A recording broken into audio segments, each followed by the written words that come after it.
Hello and welcome to Coffee Chat with Courage to Create. Today I have a very special, extra special guest with me, my best friend and amazing physician. I will let her introduce herself. However, I have to say that when it comes to a physician, and if you need a great neurologist, and if you are in Michigan, she is the person that you have to see. She is rated number one neurologist in Michigan, across. I don't know how many patients you've seen, but everywhere I looked, it's a number one physician. So, um, welcome. And if you can introduce yourself, we'll continue. Thank you. Thank you so much for having me on your podcast.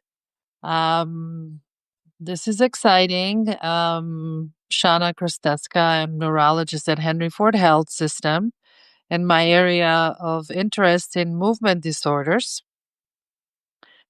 I immigrated from Macedonia at age 15 and I have completed all my education here. It was a long, interesting journey. I end up working full time, going to school part time. So by the time I got to go to medical school, I was 28. And which actually gave me a different perspective and more abilities to connect to people of all spectrum of different cultural backgrounds, professions, jobs, um, because I've done many manual jobs on my way to medical school, during medical school, so many different jobs, professions to prepare me um, to connect to people on more human and deep level. And I think that's what makes you such an excellent physician. The journey that you went through, you are able to connect with patients on a very different level. So tell us a little bit about why become a doctor. What drove you? I know you've worked exceedingly hard to get there, but what was the driving factor for you? I always wanted to help people since childhood. My mother had this indentation on her leg from osteomyelitis as a child. And of course, they didn't do any corrective surgery. And I thought, well, maybe when I grow up, I'm a doctor, I can fix that for her. But another very important period in my life was when I actually had severe back pain with nerve pain going down my leg. Um, and I was in a position where I was literally crawling. I was dependent on someone else to bring me water, help me. Um, and I thought to myself, my God, I mean, if I could help someone maintain their independence and be able to take care of themselves, that would be huge because I certainly did not like this position of not being able to take care of myself. Yeah. And that that definitely shows, because I know that as a doctor you spend a lot of time talking to your patients and connecting with them heart to heart. So tell us a little bit about what are the challenges interacting with patients on daily basis, and how do you connect with them on the heart to heart level? By really being present and listening.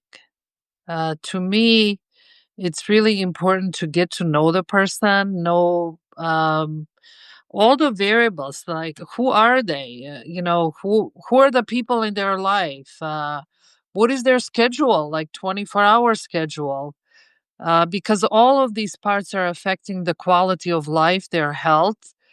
Who are their supporters? What are the stressors? And sometimes people get like surprised. Why are you asking all these things? I'm here for a tremor, and you want to know if I have a wife and what time I go to bed and do I drink enough fluids. And I said, well, all of these things affect your quality of life. I mean, we don't live in an isolation. I'm looking at the emotional, spiritual, physical, intellectual component of a person. So I like to really get to know the person as a whole. Like, who are these people? Because it's a relationship. It's not like they're not just coming in and presenting their tremor and we're just gonna treat the tremor in isolation. It doesn't work that way, or anything. I think it's especially patients with Parkinson's, it's a long-term relationship.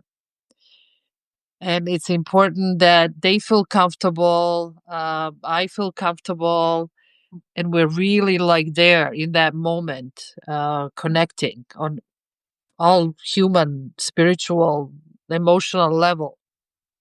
And that's one of the things that I absolutely love and adore you about you, is because you are one of the very few physicians that I know and actually take the time to spend with people and get to know them and get to know their environment and talk to them. And your listening skills and your presence are exceptional. And I also know that you are able to connect with people and with your patients on the heart to heart level, which is so unique, and it's such an amazing skill set. And so when I think about emotional intelligence and MDs, you are the poster child for Oh, that. thank you. So what would you say is, having practiced medicine now for 25 plus years, what's the most courageous thing that you've ever done as a physician?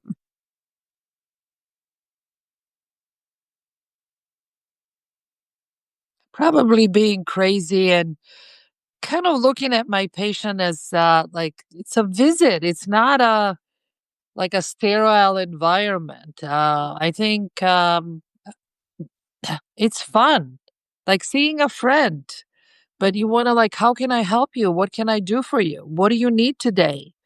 And it makes my day when my patients are doing well, and I'm not. I don't want people to come in every month because they need a refill. I give my patients a year refill. You know, it's not. This is not about a refill. You can get a refill, Mhm, but if I can connect, I can make a contribution. Yeah, that's why you need a follow up. You don't need a follow up for refills. mhm. I also love, so I know a little bit more about you as a friend, and I know that you've taken so many courses and you've invested in your not only professional but also personal development, and that really adds additional layer to the interactions you have with your patient. Which is there a specific, I don't know, course or book Mm. or something that had the biggest impact on you?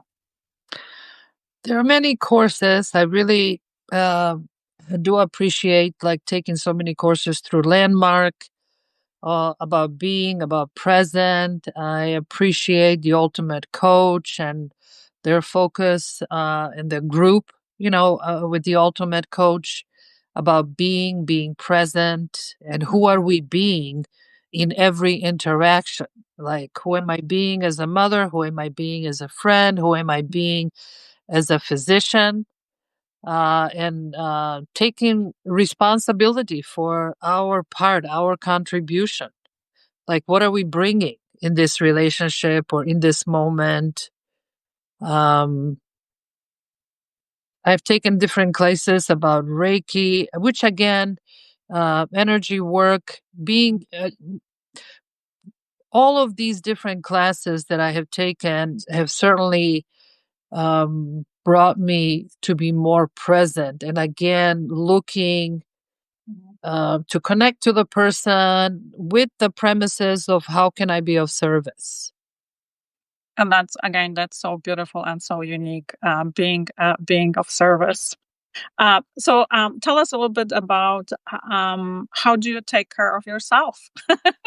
What do you do for you?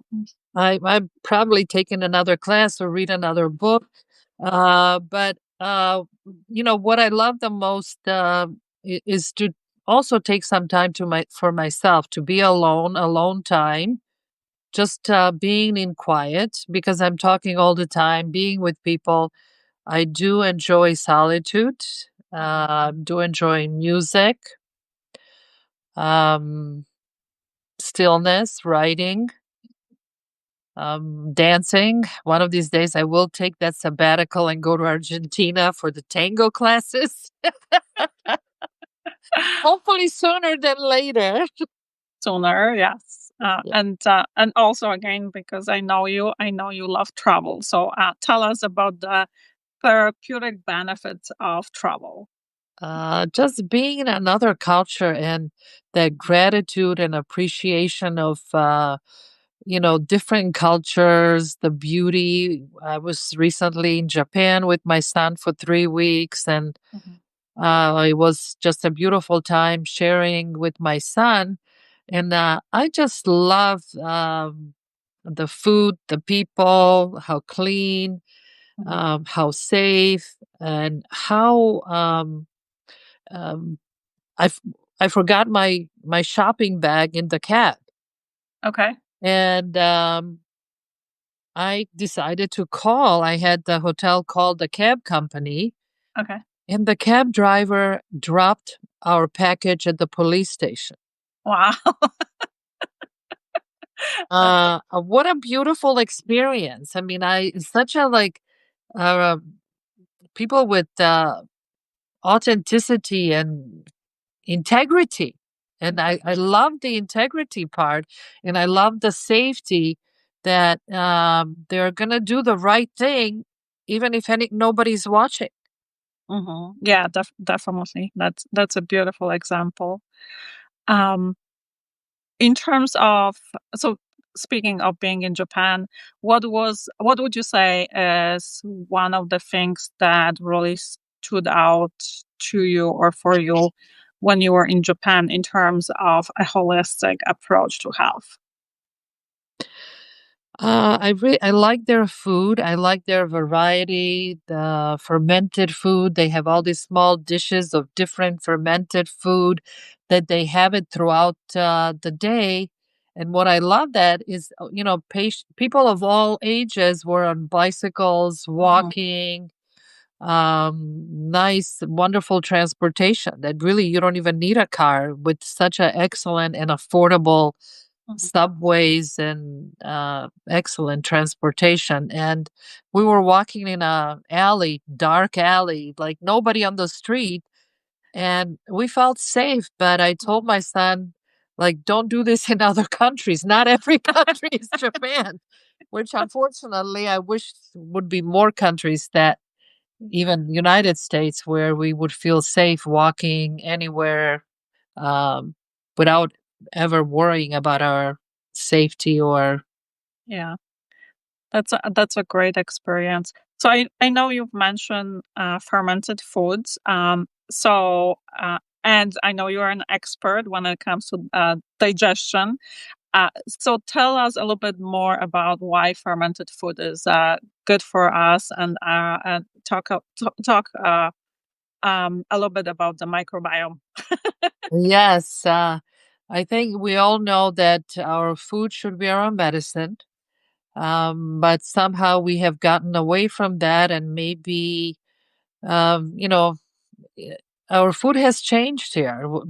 Our lifestyle is different. We're not growing our food. We don't have time to grow it, cook it, know exactly what we're consuming. There is so much change with processed food. We know that sugar is like your crack cocaine, but it's so addictive. It's absolutely even more addictive than cocaine. Um, Hydration, sleep, movement. We need to know what we're eating. And if you cannot read and understand the label, that's Mhm. probably not for a human consumption. So know what you are eating. And then what's so important about fermented foods? The fermented foods are supporting our microbiome. So we need to have What's a microbiome? What is it's the microbiome. We have this film of uh, bacteria, parasites, viruses that live on our skin, our gut. It's unique to ourselves, and the healthier the microbiome, the better that tight junction. Because what happens if the microbiome and our gut is disrupted, that this like fences have holes, and bacteria is going to leak into our bloodstream and cause inflammation. And it should not. It should stay where it should stay in the appropriate borders in our intestinal lining. perfect? So then eating fermented food allows the microbiome to flourish. To flourish and to also maintain that tight junction, Okay, which is the wall, the lining is these are like little boxes, mhm, uh, and they should be tight, not open. So that's the importance of that tight junction in the cells in the lining of our intestines. got it. So, what are some examples of fermented foods that we can eat here? We certainly can have kimchi, cabbage. There are also foods that are like prebiotic, probiotic, like Mhm. asparagus, is certainly a prebiotic. Um, um, I didn't know about asparagus. So, is it a cooked asparagus, yeah, steamed? yeah, like steamed asparagus or roasted. Oh, okay, okay. You can, yes. Okay. So I will add asparagus to my list because I definitely have the cabbage taken care of, and then the Yeah, kimchi. we have that Yeah. the sour cabbage, the fermented cabbage, and it's very interesting that they pickle everything in Europe. So there is no such thing as exporting and getting. We only eat what is in season Mhm, mhm. for each country, and Yeah. everything else is pickled for winter. Yeah. Exactly. And so that helps with our microbiome. Yeah, What are some other things that we can do? So you mentioned sleep. You mentioned rest. Movement, hydration hydration. Okay. So and how much hydration should we do every day? minimum at least 2 liters, And so that's how many glasses? like 8 glasses of water. Yeah, Eight yeah. glasses of water. Perfect. Here we go. Okay, wonderful. Um, and then how much hours of sleep? Everybody's a little bit different. I would least at least 7 hours. Some people may require 9. So the point would be to really, when you go to bed, is to have the bedroom completely darkened, so there is like no sunlight. There are certain drapes um, that provide, Blackout. Yeah. blackout, complete blackout, which I think would be helpful. Mhm, The point would be, let's say if you went to bed at 10 o'clock or 9 o'clock, mhm, what time are you going to wake up without an alarm and mhm. feel refreshed and feel energized uh, to do what you need to do fully. That's a big question. But I think it would be interesting. Maybe we cannot do it during our working hour, but everybody should do the test for themselves to see how do I feel? No alarms, Yeah, darkened, fully dark room. When you wake up and you're like, it's time for me to get up. I feel good. yeah. That So would be then you will know, like, hey, I need 7 hours. No, some yeah, people function great with 6 hours. But many people may need more than that. And I think now with these fancy watches, people can measure how much REM period, deep mhm. sleep. Deep sleep. Yes. Yeah, for sure. Awesome. Okay. What's one thing that we can start doing right now that will allow us to feel better or healthier? To take like 5 minutes every few hours Mm, just to breathe and just to be present. And maybe the only way either you're at your desk or you go to the bathroom or where you can really just if you can to place your hands on your heart and just be present and just find one small thing that you can be grateful for. perfect. So Something. let's do that. We're going to practice, and you are going to Okay. walk us through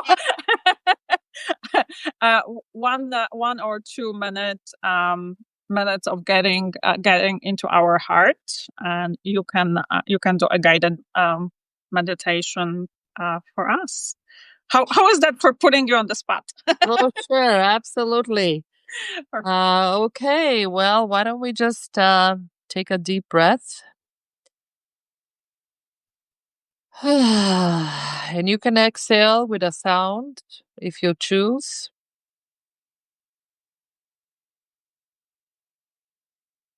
Can put your feet on the floor and feel the floor. And you can squeeze your toes and relax. Squeeze the floor with your toes and relax.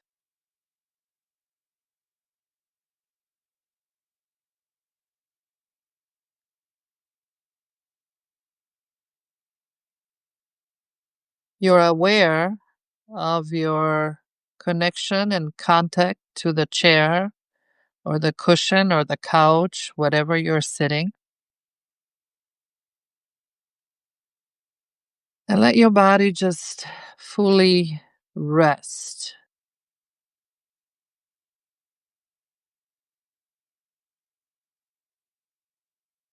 Another deep breath.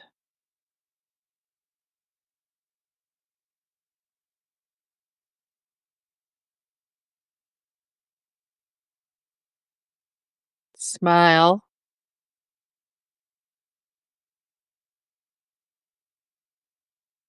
Think of something that makes you smile, a person or chocolate or bubble bath or foot rub.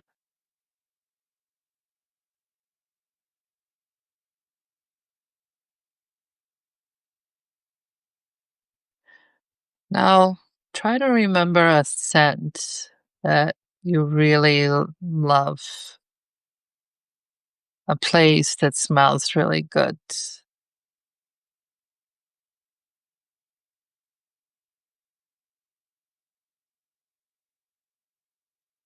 Think of rosemary, the smell of rosemary,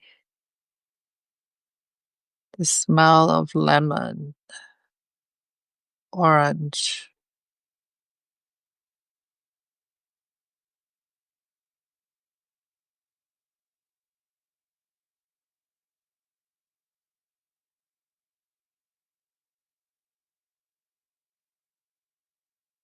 Now imagine somebody's combing your hair.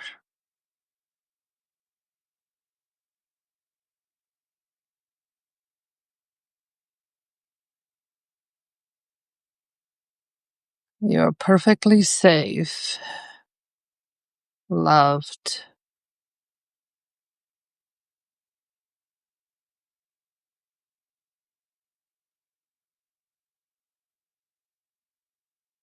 It's so good to be you. And you're at the right place at the right time. And that is now.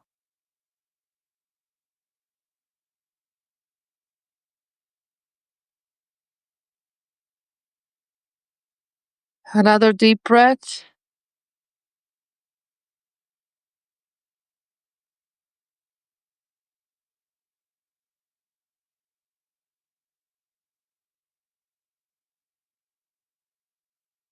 Ah, Well, thank you. That was absolutely beautiful. I feel very refreshed, full of energy, and very much present. And the beauty of what you walked us through is that we can do this for ourselves, and it takes a minute or two, and it's a tool that we have at our disposal that does not require a phone, a watch, any crazy technology. We can do this for ourselves. Thank you so much thank you. for this time. Thank you for sharing with us and for teaching us this beautiful meditation that we can start practicing moving forward. And it's been a true pleasure chatting with you.